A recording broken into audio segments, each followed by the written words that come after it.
चलो देखो पहला ऑब्जेक्टिव क्या कर रहा है कि निम्नलिखित में कौन सा केंद्रीय प्रवृत्ति की माप नहीं है? माध्यक, बहुलक, मानक विचलन। देखिए ये वस्तुनिष्ठ प्रश्न है। आप लोग सांख्यिकी अगर आप लोग पूरा थ्योरी पढ़िएगा तो उस समय आप लोग के सर बताएंगे कि कौन सा मानक क्या कहते हैं केंद्रीय प्रवृत्ति की माप नहीं है, तो उस समय आप लोग को बता दिया जाएगा कि मानक विचलन होता है। क्या होता है?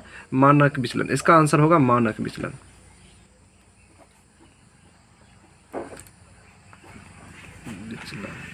अब यहाँ देखिए 2 नंबर सवाल क्या कर रहा कि प्रेक्षण 14, 15, 13, 16, 14, 15, 17, 13, 15 दिया। इसका करा बहुलक। क्या करा? बहुलक। सबसे पहले देखिए ये जो दिया यहाँ पर 14, 15, 13, 16 और 14, 15, 17 और क्या दिया हुआ 13, उसके बाद दिया हुआ 15। यह देखिए किसी नियम के तहत नहीं लिखा हुआ, तो नहीं लिखा हुआ तो यह होगा अवर्गीकृत आंकड़ा। क्या होगा? वर्गीकृत आंकड़ा। ठीक, तो अवर्गीकृत आंकड़ा होता है। तो अवर्गीकृत आंकड़ा के यहाँ पर बहुलक निकालने के लिए, तो बहुलक निकालने का नियम होता है अवर्गीकृत आंकड़ा में। तो उसमें देखिए उस आंकड़ा में जिस चीज़ का भी आंकड़ा दिया हुआ हो, उस आंकड़ा में जो चीज़ ज़्यादा बार आया है वह क्या कहलाता है? बहुलक। तो यहाँ देखिए 14, 15, 13, 16, 14, 15, 17, 13, 15 कौन ज़्यादा बार आया है? तो आप लोग देखिएगा तो 14 देखते हैं कि एक बार यहाँ आया है, एक बार यहाँ, 2 बार आया है। चलिए 15 देखते हैं, 15 देखिए एक बार यहाँ आया, एक बार यहाँ, एक बार यहाँ, 3 बार आया है 15। 13 देखते हैं, 13 कितना बार? 2 बार, यानी सबसे ज़्यादा बार कौन सी आया? 15। तो इसका आंसर क्या होगा? 15 होगा। अगला देखिए 3 नंबर सवाल क्या करा हुआ? वस्तुनिष्ठ प्रश्न है। देखिए करा प्रथम 5 प्राकृतिक संख्याओं का माध्य, यानी प्रथम 5 क्या करना है? प्रथम 5 लेना है प्राकृत संख्या, 5 प्राकृत संख्या लेना है।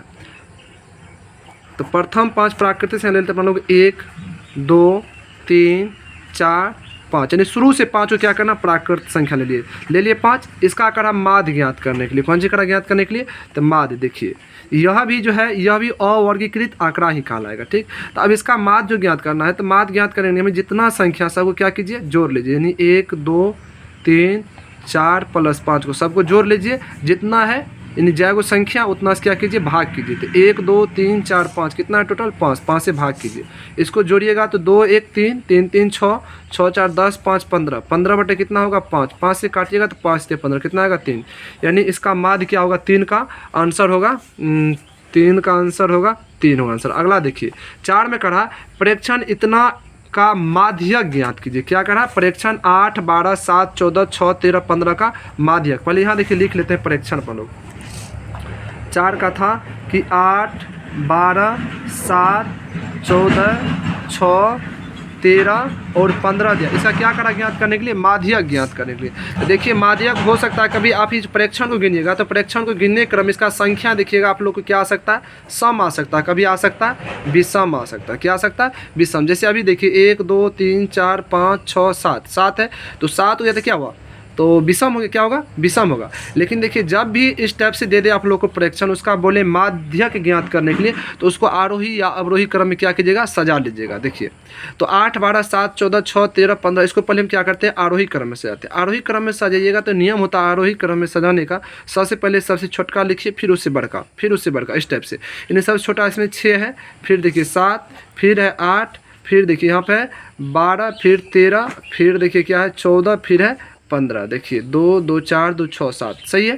तो इसको आरोही क्रम में सजा लिए। आरोही क्रम में अगर सजा लिए, सजाने के बाद बोले अगर विषम रहेगा तो विषम रहेगा देखिए तो बहुत आसानी से निकाल सकते हैं कि उसका बीच वाला संख्या आप पता कर लीजिए। बीच वाला संख्या जो होगा वही क्या होगा? उसका माध्यक होगा। देखिए इसे 1, 2, 3, 4, 5, 6, 7 हुआ, तो 7 का बीच वाला क्या होगा? 7 का बीच 3 इधर छोड़ दीजिए, 3 इधर छोड़ दीजिए, तो बीच में क्या बचेगा? 12। यानी इसका माध्यक क्या होगा?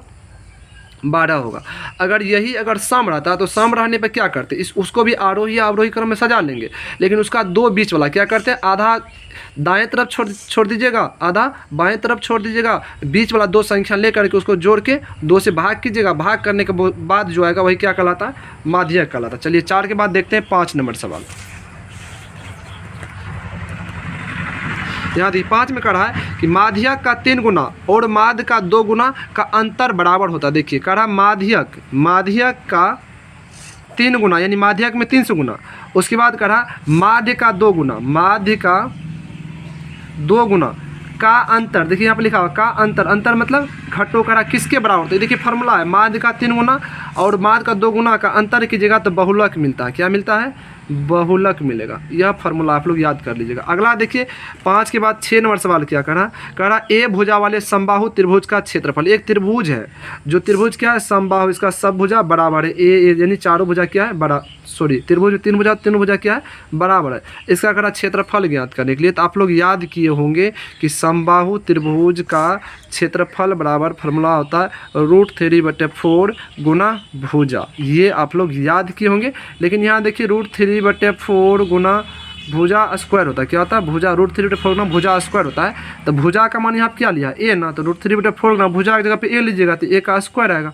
यही होगा आंसर। देखिए कहाँ है? √3/4 गुना भुजा स्क्वायर। देखिए यहाँ सी नंबर पे ये होगा आंसर। अगला देखिए 7 में क्या करा? 7 में करा यदि वृत्त की परिधि और वर्ग का परिमाप दोनों 88 सेंटीमीटर के बराबर हो। क्या करा? वृत्त का परिधि और वर्ग का परिमाप दोनों किसके बराबर है? 88 सेंटीमीटर के बराबर है। तब करा ऑप्शन क्या हो? पहले चेक, चलिए हम क्या करते हैं, जो करा सॉल्व करते हैं। यहाँ करा है कि वृत्त की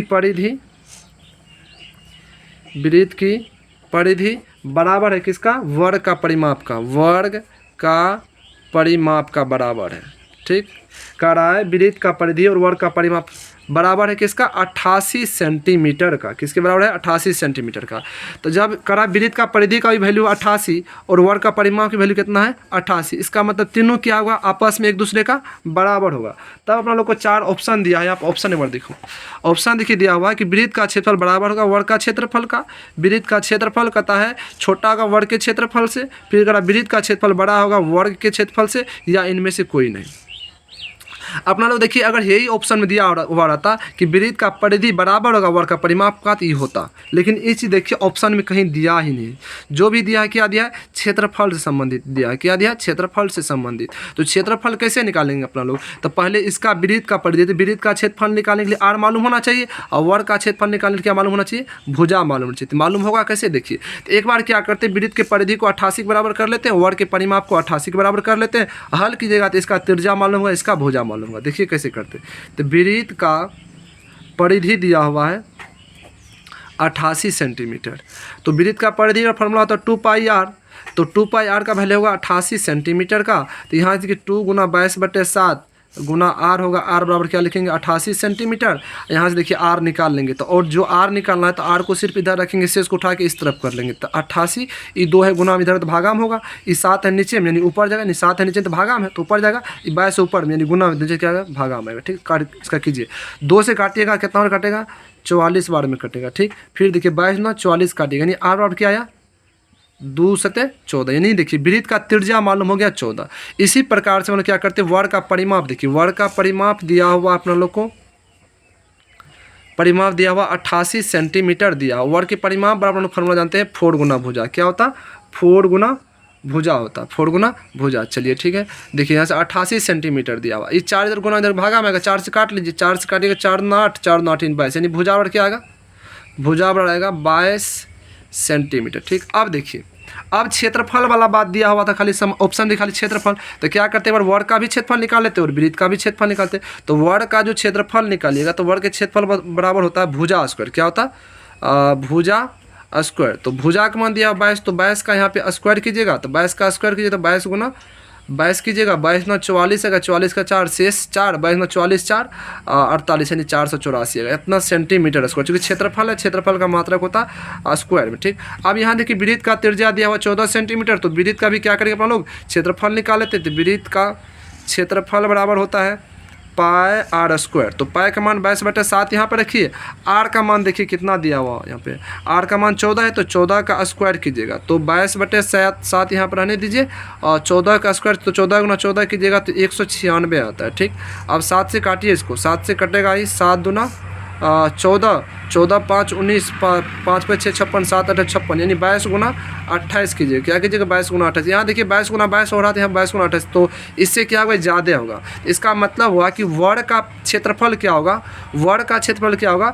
वृत्त के क्षेत्रफल से कम होगा। क्यों? तो वर्ग का जो क्षेत्रफल निकाल तो 22 गुना 22 करके आया, लेकिन वृत्त का क्षेत्रफल तो 22 गुना 28 करके आ रहा है। तो यानी इससे क्या ही ज़्यादा होगा। तो यानी वृत्त का ऐसे अपना लोग को ऑप्शन मिल सकता है। इस प्रकार से यहाँ देखिए लिखते हैं कि वृत्त का क्षेत्रफल क्या होगा, बड़ा होगा किसके क्षेत्रफल से, वर्ग का क्षेत्रफल से। ऐसा ऑप्शन में खोजिए कहाँ, चलिए ऑप्शन देखिए, वृत्त का क्षेत्रफल बड़ा हो रहा था तो वृत्त का क्षेत्रफल देखिए यहाँ बड़ा है, वर्ग का क्षेत्रफल, यानी ऑप्शन क्या होगा इसका, सी होगा। चलिए अगला सवाल देखते हैं। चलिए अब 8 नंबर सवाल देखिए क्या करा, यदि किसी घन का प्रत्येक किनारा a इकाई हो तो उसका विकर्ण क्या होगा। देखिए सबसे पहले आप लोग जान लीजिए, घन जो होता है, घन का सभी किनारा क्या होता है, बराबर होता है, और उसका विकर्ण क्या होता है, घन का विकर्ण बराबर फार्मूला होता है, घन का विकर्ण बराबर फार्मूला क्या होता है बोलो तो। देखिए यहाँ पर घन का विकर्ण, तो घन का विकर्ण बराबर फार्मूला होता है √3 गुना भुजा, ये होगा आंसर। यहाँ देखिए किनारा क्या लिया, ए लिया, तो भुजा जब क्या लीजिएगा आप लोग, ए ले लीजिएगा, √3 गुना भुजा जगह पे ए, तो √3a, तो कहाँ देखिए ऑप्शन ए होगा। उसके बाद देखिए चलिए अगला सवाल 9 नंबर में कह रहा है कि त्रिज्या r तथा ऊंचाई h वाले लंबवृत्तीय शंकु का आयतन होगा। यानी एक शंकु है, शंकु देखिए इस प्रकार से बनाते अपना लोग, देखिए इस शंकु का कड़ा ऊंचाई क्या दिया हुआ, h, ई हुआ h, त्रिज्या को ऊंचाई कहेगा तो ई वाला होगा, और कड़ा r, यानी r बोलते हैं इसका आधा, यानी अगर मान लीजिए इसका केंद्र हुआ ई, तो केंद्र ई क्या कहलाएगा, r, यानी शंकु की ऊंचाई दिया हुआ है h और शंकु की त्रिज्या दिया हुआ है r। ठीक, तब करा इस लंबवृत्तीय शंकु का आयतन क्या हुआ। देखिए शंकु का आयतन और फॉर्मूला तो 1/3 पाई r स्क्वायर h, जानते हैं बोले तो 1/3 लीजिएगा पाई, लेकिन r का मान यहाँ बड़ा r दिया था इसलिए बड़ा r लिख लेंगे यहाँ पे, h के लिए बड़का h लेते इस तरह से, तो 1/3 पाई बड़का r स्क्वायर h कहाँ है देखिए 1/3, देखिए यहाँ पे पाई आई r स्क्वायर h, हाँ यहाँ पे देखिए 1/3 पाई r स्क्वायर h है, घन का बी, यानी ऑप्शन बी होगा 9 का। चलिए 9 के बाद 10 देखिए, पहले 10 नंबर सवाल आप लोग यहाँ पढ़ लीजिए। 10 में देखिए क्या करा कि यदि दो वृत्तों के क्षेत्रफल का अनुपात 4:25 है तो उनकी त्रिज्याओं का अनुपात होगी। यानी एक वृत्त का क्षेत्रफल, दो वृत्त है तो वृत्त का क्षेत्रफल, ठीक, अनुपात दिया होगा किसका, दूसरे वृत्त के क्षेत्रफल का, वृत्त का क्षेत्रफल का।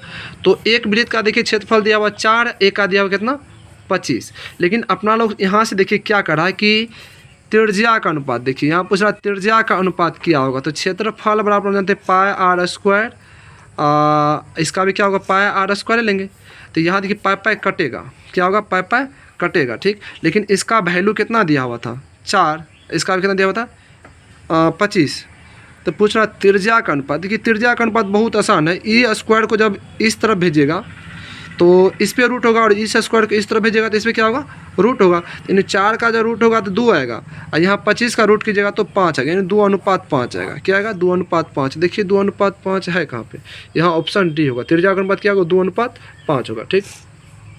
नहीं तो ऐसे भी इसको आप लोग कर सकते हैं, कैसे, यहाँ से पाई एक बार क्या कीजिएगा पाई r स्क्वायर को बराबर कीजिएगा 4 के बराबर, तो पाई देखिए दोनों में पाई कट ही जाएगा, तो यानी r स्क्वायर का वैल्यू किसके बराबर आएगा, r स्क्वायर का वैल्यू आएगा 4 के बराबर, तो r स्क्वायर का वैल्यू आ रहा है 4 के बराबर, तो r का वैल्यू किसके बराबर आएगा 2 का, क्योंकि स्क्वायर आएगा तो रूट होगा तो 2 आएगा वैल्यू इसका, ठीक। उसके बाद देखिए तो इस r का मान आएगा 2, इसका देखिए r स्क्वायर का वैल्यू कितना आया 25 आया, तो स्क्वायर को इधर भेजेगा तो रूट होगा, तो यहाँ से r का मान 5 आ गया, एगो का r 2 आ रहा है, का 5 है, पहला का 2 दूसरा का 5, तो 2:5 होगा, ठीक। चलिए उसके बाद 10 के बाद 11 नंबर सवाल देखिए क्या करा। 11 में देखिए sin 30 बटे cos 30 दिया गुना cot 30 दिया, कह रहा इसका वैल्यू किसके बराबर होगा। तो देखिए sin 30 का वैल्यू क्या होता है बोलो तुम लोग, sin 30 का वैल्यू क्या होता है 1/√2, क्या होता है 1/√2, cos 30 का √3/2 पक्का, हाँ ठीक चल देख। तो sin 30 का वैल्यू बोल रहा है 1/√2, cos 30 का रे √3/2, √3/2, और cot 30 का वैल्यू √3 कितना होगा √3, सही है ना रे, देखना। अब देखो यहाँ पे 1 2 3 4 टर्म हो रहा है, तो 4 टर्म तो क्या करते हैं ऊपर वाला जैसे के तैसे रखते हैं, यानी 1/√2 ही रहेगा, ये पलटेगा तो यानी 2 पर जगह √3 क्या होगा नीचे आएगा, ये √3 ऊपर में रहेगा कि नहीं बताओ। तो अब देखो ये √3 से √3 कटेगा, यहाँ पे 2 है तो 2 को लिख सकते हैं मतलब √2 गुना √2, तो एगो √2 से एगो √2 का जगह यहाँ पे एगो √2 बचेगा, तो 1 गुना √2 की जगह क्या आएगा √2 ही आएगा, तो √2 इसमें ऑप्शन में है कहाँ, कहीं तुम लोग मान बताने में गलती किया है। देखते हैं कैसे मिस हो रहा बच्चा सबसे। ऐसे भी आप लोग से भी गलती हो सकता है, तो मान सब तो बढ़िया से याद कर लीजिए। ये देखिए क्या क्या गलती, 37 का वैल्यू होता है 1/2, ये क्या क्या 1/√2 कर जाती है, यहाँ पे 1/2 ही ना होगा, तो जब 2 होगा तो 2 कटेगा तो क्या बचेगा, सिर्फ 1 न बचेगा, तो यानी क्या होगा 1। एक देखिए ऑप्शन डी है। ठीक, चलिए अब 12 नंबर सवाल आप लोग को दिखाते, देखिए यहाँ देखिए 12 नंबर सवाल क्या दिया हुआ है। देखिए 12 में कह रहा है कि 1 - 10 स्क्वायर 45 दिया है, 1 - 10 स्क्वायर 45 डिग्री, और बट्टा में दिया है 1 + 10 स्क्वायर 45 डिग्री। इसका कह रहा है वैल्यू किसके बराबर होगा। देखिए ऑप्शन में 4 दिया हुआ, तो करते क्या, देखिए 1 - 10 स्क्वायर 45, तो 10 45 का मान 1 होता है, तो 1 का स्क्वायर कीजिएगा, बट्टा में 1 + 10 स्क्वायर 45, 10 45 मान 1 होता है, 1 का स्क्वायर कीजिएगा, यहाँ देखिए हल करते तो 1 ही रहेगा, 1 का स्क्वायर कीजिएगा तो 1 ही होगा, बट्टा में देखिए 1 तो 1 रहेगा, प्लस 1 का स्क्वायर कीजिएगा तो 1 होगा, यहाँ देखिए 1 में से 1 हटाइएगा 0 होगा, यहाँ देखिए 1 + 1 मिल क्या होता 2 होता है। आप लोग जानते हैं कि जीरो में किसी भी संख्या से क्या करते भाग करते क्या होता है, 0 ही होता है। तो 0 देखिए किसका वैल्यू होता है, तो 0 देखिए sin 0 का, यहाँ देखिए ऑप्शन में sin 0 का वैल्यू क्या होता है 0 होता है, तो sin 0 डिग्री यानी बी होगा इसका ऑप्शन। अगला देखिए, चलिए 13 नंबर सवाल देखिए अब क्या करा। 13 में कह रहा है कि 7,10 किस पाद में स्थित है, यानी 7,10 दिया हुआ है। देखिए आप लोग के गुरुजी पढ़ाए होंगे कि कोई भी देखिए एक ऊर्ध्वाधर रेखा और क्षैतिज रेखा मिल क्या होता है, कोई भी सतह को 4 बराबर भाग में विभाजित करता है, तो इसको बोलते थे प्रथम पाद, इसको बोलते हैं द्वितीय, और इसको बोलते थे तृतीय, और इसको बोलते थे चतुर्थ। ठीक, देखिए इसमें क्या होता था कि चिन्ह होता था प्लस प्लस, क्या होता था प्लस प्लस, चूँकि एक्स एक्सिस और वाई एक्सिस के बीच में आता है, तो ई वाला एक्स एक्सिस प्लस होता था, क्या होता था ई वाला एक्स एक्सिस प्लस, और ई वाला वाई एक्सिस क्या होता था प्लस, तो ई प्लस और ई प्लस वाला के बीच में होता था, इसलिए प्लस प्लस होता था। और ई वाला देखिए, तो ई वाला जो होगा द्वितीय पाद में, तो पहले एक्स वाला चिन्ह लिखते हैं हमेशा, तो एक्स वाला ई वाई एक्स डैश, तो इसका होता था माइनस, इसका प्लस, यानी ई वाला और ई वाला के बीच में होगा, यानी पहले माइनस कोमा क्या होगा प्लस होगा। ई वाला देखिए इसमें पहले एक्स वाला ई है तो माइनस, ई वाला वाई एक्सिस होता है माइनस, तो E minus x minus Y भी क्या होगा माइनस, माइनस माइनस, इसमें देखिए पहले एक्स वाला क्या है प्लस, वाई वाला क्या है माइनस, ये होता है। लेकिन यहाँ देखिए क्या दिया हुआ 7 और 10, तो 7 के पीछे में ना कोनो चिन्ह तो प्लस, 10 के पीछे में ना कोनो चिन्ह तो प्लस, कोई भी संख्या दिया उसके पीछे में ना कोई चिन्ह तो प्लस रहता है। देखिए प्लस प्लस, तो प्लस प्लस किस पाद में मिल रहा है प्रथम पाद में, तो इसका आंसर क्या होगा प्रथम पाद, यानी ऑप्शन ए होगा, इसको ऐसे लिख लेंगे प्रथम पाद। चलिए अगला देखिए 14 नंबर प्रश्न देखिए क्या कर रहा है यहाँ पे, चल देखिए हाँ 14 में क्या कर रहा है कि 10 45 और अनुपात कर रहा है 10 60 का क्या होगा, तो 10 45 डिग्री और 10 अनुपात कर रहा 10 60 का, तो बताइए कि 10 45 का मान तो 1 होता है, लेकिन 10 60 का मान क्या होता है बताओ रे, 1/√3 पक्का ना √3 होता है। 10 60 का मान यहाँ देखो 10 60 का वैल्यू क्या होगा, ई जो होता है 1/√3, ई 1/√3 होता है 10 30 का, समझा 10 30 का वैल्यू होता है 1/√3, 10 60 का वैल्यू होता है √3। ठीक, तो ई कह रहा है 10 45 और 10 60 का वैल्यू तो क्या होगा 1/√3 होगा। देखिए 1/√3 कहाँ, देखिए सी में ऑप्शन है, ऑप्शन नंबर सी इसका क्या होगा आंसर से होगा। चलिए अब देखते हैं 14 नंबर प्रश्न तक देख लिया, 15 नंबर ऑब्जेक्टिव देखते हैं। चलिए अब देखिए 15 नंबर क्या कर रहा है, 15 में कह रहा है कि x अक्ष पर स्थित किसी बिंदु का निर्देशांक का रूप होगा। देखिए कह रहा है x अक्ष पर स्थित किसी बिंदु का निर्देशांक का रूप क्या होगा। देखिए जब भी आप लोग से इस टाइप से कहते हैं, अभी कह रहा है जैसे x अक्ष, तो जब x अक्ष होगा तो आप लोग याद रखिएगा कि x का मान तो होगा ही, लेकिन y का मान क्या होगा 0 होगा। जब यही कहता y अक्ष पे, तो आप लोग याद रखते हैं कि y का मान तो होगा लेकिन x का मान क्या होगा 0 होगा। और जब भी निर्देशांक लिखते पहले x वाला लिखते फिर y वाला लिखते, इसलिए यहाँ पे x का मान तो होगा, चूंकि x अक्ष का रहा तो x का मान होगा लेकिन y का मान क्या होगा 0 होगा। यहाँ पर करा y अक्ष का, तो पहले x वाला का मान तो y अक्ष का मान होगा लेकिन x का मान क्या होगा 0 होगा। इस प्रकार से याद लिखिएगा। तो यहाँ पर करा x अक्ष पर क्या होगा x का मान 0 यानी ए नंबर ऑप्शन होगा। अब चलिए अगला प्रश्न देखिए 16 नंबर प्रश्न क्या करा एक छड़ की लंबाई उसकी छाया का अनुपात 1/√3 है, तो सूर्य का उन्नयन कौन होगा। देखिए कह रहा एक छड़ है, उस छड़ जैसे मान लीजिए छड़ है कह रहा है छड़ की लंबाई और उसकी छाया का अनुपात, तो छड़ का लंबाई और इसका छाया इस तरह से बनेगा, इसका अनुपात दिया हुआ कितना 1/√3 क्या दिया हुआ, तो लंबाई यानी लंबाई होगा 1, तो छाया का अनुपात क्या होगा √3 होगा। तब कह रहा सूर्य का उन्नयन कोण क्या होगा, उन्नयन कोण समझते आप लोग, उन्नयन कोण ई होगा, तो इसका मान क्या होगा, तो ई देखिए 1 है, ई √3 है, क्या ई √3 है, तो 1/√3 इसको अगर कहिएगा आप लोग तो 1/√3 किसका वैल्यू होता है, एक तरह से आप लोग कह सकते हैं चूँकि यहाँ पे लगा सकते हैं आप, ये लम हुआ, ये आधार हुआ, तो लम और आधार किस फार्मूला के लिए आता है? टेन के लिए आता है। किसके लिए आता है? टेन का। तो टेन का चलिए यहाँ थीटा का मान अभी अपना लोग को मालूम, थीटा का मान हम एक्स मान लेते, ठीक। लेकिन इधर है टेन 1/√3 दिया हुआ, इसका टेन के लिए लम बटा आधार लीजिएगा तो लम का मान 1, आधार का मान √3 दिया हुआ। तो अब देखिए 10x ही रहने दीजिए। इधर देखिए 1/√3, तो 10 किसका वैल्यू था? 10 30 का वैल्यू होता है 1/√3। तो 10 30, तो इधर आप देखिए 10 क्या होगा? हटेगा, तो x बराबर क्या आएगा? 30 डिग्री। यानी वो थीटा का मान जो पूछ रहा था यहाँ पे, उन्नयन कोण का जो मान पूछ रहा था, क्या होगा? 30 डिग्री। क्या होगा? 30 डिग्री। उसके बाद चलिए अब देखिए 17 नंबर सवाल क्या कर रहा है यहाँ पे।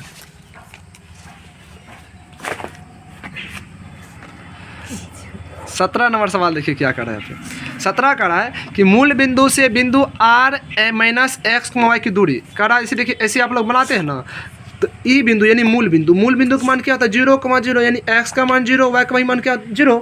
इसमें करा एक बिंदु मान लीजिए कहीं दिया हुआ है, जिस बिंदु का मान दिया -x, यानी माइनस और y के पीछे कोई चिन्ह तो प्लस, यानी माइनस प्लस देखिए किस में आएगा? इसमें देखिए यहाँ देखो, माइनस प्लस का मतलब द्वितीय पाद में होगा। तो द्वितीय पाद में मान लीजिए यहाँ पे कहीं पे होगा, कहीं पे एक r बिंदु जिसका मान दिया -x, y दिया हुआ है। तो कह रहा ई बिंदु है यह, और इस बिंदु के बीच का दूरी क्या होगा? देखिए दूरी सूत्र से अपना लोग जानते हैं कि रूट अंडर होता है x2 - x1 का होल स्क्वायर, यानी x2 - x1 का whole square plus y2 - y1 का होल स्क्वायर होता है। तो अभी देखिए हम क्या करते हैं, किसी एक इसको x1 मानिएगा तो इसको x2 मानना पड़ेगा, इसको y1 मानिए इसको y2 मानना पड़ेगा। चलिए इसको हम x1 मानते हैं, इसको जो x1 मानिएगा तो ये हुआ x1 तो ये x2, तो पहले x2 तो यानी 0 - x1, तो x1 का वैल्यू है -x, तो -x यहाँ पर प्लस कर देगा, इसका होल स्क्वायर होगा, प्लस y2, तो y2 तो ये इसको जब x1 माने तो y1 ही होगा, तो y1 का मान है 0 - y1 का मान होगा यहाँ y है प्लस यहाँ पर माइनस में इसका होल स्क्वायर होगा, ठीक। अब चलिए ये रूट में देखिए x में जो 0 जोड़िएगा तो क्या होगा? x में 0 जोड़िएगा तो x ही हुआ, चूँकि 0 किसी भी संख्या में जोड़ने घटाने से कोई फर्क नहीं पड़ने वाला, तो एक्स स्क्वायर होगा। यहाँ देखिए 0 में से -y घटाइएगा तो -y ही रहेगा, अब -y का स्क्वायर कीजिएगा तो रूट अंडर x स्क्वायर, ये -y का स्क्वायर, इसका मतलब -y गुना -y कीजिएगा तो माइनस प्लस आ जाएगा, y का y स्क्वायर रहेगा, यानी प्लस y स्क्वायर। यानी मूल बिंदु से पूछ रहा दूरी तो क्या होगा? Root under x square plus y square होगा। देखिए यहाँ पे ऑप्शन में x स्क्वायर प्लस रूट में है, यहाँ देखो, यहाँ देखो कॉपी पे रूट में क्या है?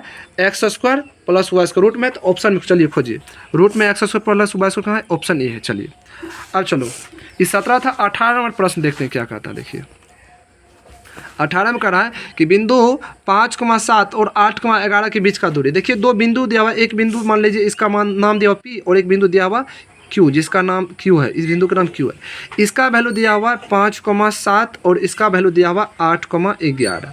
और देखिए क्या कर रहा है? दूरी निकाली, कितना आसान, तो दूरी सूत्र लगाइए, क्या होता है? रूट अंडर x2 - x1 का whole square plus y2 - y1 का होल स्क्वायर कीजिएगा। अब चलो यहाँ दो, किसी इसको मान लो x1, इसको मान लो तब इसको x1 तो इसको क्या मानना पड़ेगा? y1 मानना पड़ेगा। इसको मान लो x2 तो इसको तब मानना पड़ेगा y2।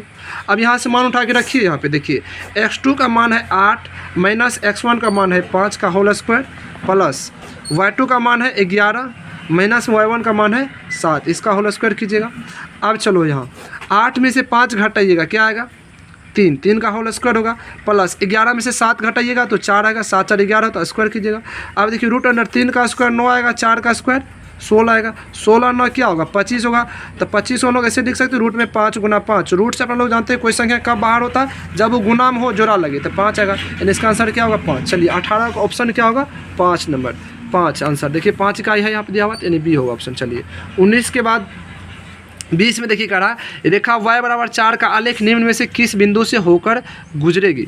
देखिए y बराबर क्या दिया हुआ? 4 दिया हुआ, कह रहा लेखा आलेख निम्न में से किस बिंदु से होकर गुजरेगी। तो y का मान दिया हुआ, किसका मान दिया हुआ? y का मान दिया हुआ, ना कि x का मान। तो y का मान देखिए यहाँ देखिए पहले दिया है 4, पहले क्या दिया है? 4, तो पहले होता किसका मान? x का मान, यानी ऑप्शन इन होगा। यहाँ देखिए y का मान क्या दिया हुआ? 4, तो यहाँ पर 4 दिया हुआ, लेकिन यहाँ देखिए x का मान 4, इनमें से क्या होगा? इससे गुजर सकता है, यानी y का मान 4 किससे? 20 से गुजर सकता है, इसका ऑप्शन इस बन गया। अब चलिए यहाँ देखिए कह रहा मूल बिंदु का निर्देशांक क्या होगा? 20 में कह रहा है मूल बिंदु का निर्देशांक क्या होगा। अभी देखिए यहाँ हम आप लोग को यही सवाल बता रहे थे 17 नंबर, तो बता रहे मूल बिंदु इसको बोलते हैं, और मूल बिंदु का जो निर्देशांक होता है 0,0 होता है, ठीक। तो 20 का देखिए क्या होगा? 0,0, ऑप्शन ए होगा। अब देखिए यहाँ करा निम्नलिखित में कौन सी सबसे छोटी प्राकृत संख्या। देखिए प्राकृत संख्या बोलते हैं गिनती की सारी संख्या क्या बोलते हैं, प्राकृत संख्या। तो गिनना आप लोग कहाँ शुरू करते हैं, एक के पास शुरू करते हैं, 1 2 3 4 5 6 7। जैसे जैसे आगे बढ़ते जाते हैं उससे क्या होता है, बड़ा होते जाता है। तो सबसे छोटा क्या होगा, एक होगा, ऑप्शन सी होगा। अब देखिए यहाँ करा निम्नलिखित में कौन सी परिमेय संख्या। देखिए परिमेय संख्या देखिए किसको बोलेंगे, जब देखिए रूट नाम का चीज़ ना दिखे, कोई भी संख्या ऐसा हो जिसमें रूट नाम का चीज़ ना दिखे तब उसको क्या बोलते हैं, परिमेय संख्या। अगर रूट दिखा तो अपरिमेय होगा। अब यहाँ देखिए रूट में 25 दिया, लेकिन रूट में 25 को अपन लोग देखिए इस प्रकार से लिख सकते हैं। कैसे लिख सकते हैं, रूट में 25 दिया हुआ तो 25 को ऐसे लिख सकते हैं, रूट में 5 गुना 5 लिख सकते हैं। और रूट के अंदर देखिए फिर तो 5 गुना 5 कीजिए तो 25 ही आएगा। रूट में लिखने का अब क्या होगा, गुना में जोड़ा लग रहा था 12 होगा, क्या होगा 5 है। रूट तब हटा, यानी रूट 25 में से रूट में जो 25 दिया तो रूट हट के क्या आएगा, 5 आएगा। तो यही एक ऐसा संख्या जिसमें क्या है, रूट नहीं रह सकता। तो ऑप्शन क्या होगा, यही होगा, चूंकि ये परिमेय संख्या। और देखिए इधर रूट 5 दिया हुआ, 1/√2, रूट 3 सबको हटा करके आप लोग मर जाइएगा, रूट नहीं हटेगा, इसलिए ये सब क्या होगा, अपरिमेय संख्या। यह क्या होगा, परिमेय संख्या होगा। चलिए अगला देखिए 23 में करा है निम्नलिखित में से कौन सी अपरिमेय संख्या। जब देखिए परिमेय संख्या बोले रूट नाम का चीज़ ना हो तो परिमेय, तो अपरिमेय में क्या हो, रूट नाम का चीज़ हो। अब देखिए यहाँ पे पहले रूट 16 देखिए, रूट 16 को आप लोग लिख सकते हैं ऐसे कि रूट जो 16 दिया हो 16 को लिख सकते हो, रूट में 4 गुना 4 लिखिएगा, 4 गुना 4 के रूट से बाहर आएगा 4 आएगा, ये नहीं तो परिमेय होगा। ये रूट में 9/27 है, इसको भी देखिए 9 को कर लीजिएगा 3 गुना 3 तो क्या आएगा, 3 बाहर आ जाएगा। और 27 को भी क्या कीजिएगा, 3 गुना 3 गुना 3, 3 3 9 3 27। चलिए देखिए ये होगा, देखिए कैसे ये होगा, ये जो दिया हुआ यहाँ पे, चलिए यहाँ पे लिखते हैं। रूट में दिया हुआ 9/27 दिया हुआ है, इसको ऐसे लिखिएगा, रूट में 3 गुना 3 लिख लीजिएगा, 27 को लिखिएगा 3 गुना 3। ठीक, अब देखिए ये 2 3 तो 2 3 से कटेगा, लेकिन ऊपर में देखिए, ऊपर में यहाँ पे कुछ नहीं बचा तो 1 बचेगा, यहाँ पे क्या बचेगा, 3 बचेगा। रूट से जानते हैं हम लोग 1 बाहर हो जाएगा, तो रूट नीचे में 3 तो बचेगा, रूट हटा नहीं हटा तो अपरिमेय संख्या ही होगा, यानी ऑप्शन क्या होगा, सी होगा। चलिए उसके बाद चलिए 24 में देखिए क्या रहा, पी और क्यू 2 अभाज्य संख्या है तो उनका मौसा क्या होगा। अभाज्य संख्या यानी कोई भी 2 अभाज्य संख्या का मौसा क्या होता है, तो आप लोग एग्जाम्पल लेकर के चेक कर लीजिए। चलिए यहाँ पे चेक करते हैं, सवाल यहाँ है, सवाल 24 यहाँ देखिए, कह रहा पी और क्यू 2 अभाज्य संख्या। तो यहाँ देखिए हम क्या करते, 2 अभाज्य संख्या ले लेते, एक अभाज्य संख्या 2 ले लेते, एक 3 ले लेते, दोनों का मौसा निकालते। इस दोनों का मौसा निकालिए तो क्या आएगा, 1 आएगा। आप लोग निकालिए ना, हम ऐसे निकालते हैं भाग विधि से या कोई गुणनखंड विधि से। 2 में 3 से भाग कीजिए, 2 का 2 होगा, यहाँ पे 1 बचेगा, 1 से 2 में भाग कीजिएगा, कटा 1 2 से कटेगा, यानी 1 क्या होगा, उसका मौसा 1 आएगा। यानी इससे पता चला कोई भी 2 अभाज्य संख्या लीजिएगा तो उसका मौसा क्या होगा, 1 होगा। नहीं मान तो 1 2 कोई और 1 अभाज्य संख्या लेकर चेक कर लीजिए, जैसे 5 लेते हैं वो 7 लेते हैं, दोनों अभाज्य संख्या 5 से भाग कीजिएगा 7 में, 5 से का 5 होगा, यहाँ बचेगा 2, 2 से भाग कीजिएगा 5 में, 2 दूना 4 आएगा, फिर 1 बचेगा, 1 से भाग कीजिए, दोनों कटेगा क्या आएगा, 1 आएगा। यानी पता चल गया कोई भी 2 अभाज्य संख्या हो उनका अगर मौसा कहेगा निकालने के तो मौसा क्या आएगा, 1 आएगा। ठीक, अब चलिए यहाँ दिया 0.13, यह कह रहा है कि कौन सा संख्या होगा। देखिए 25 नंबर सवाल,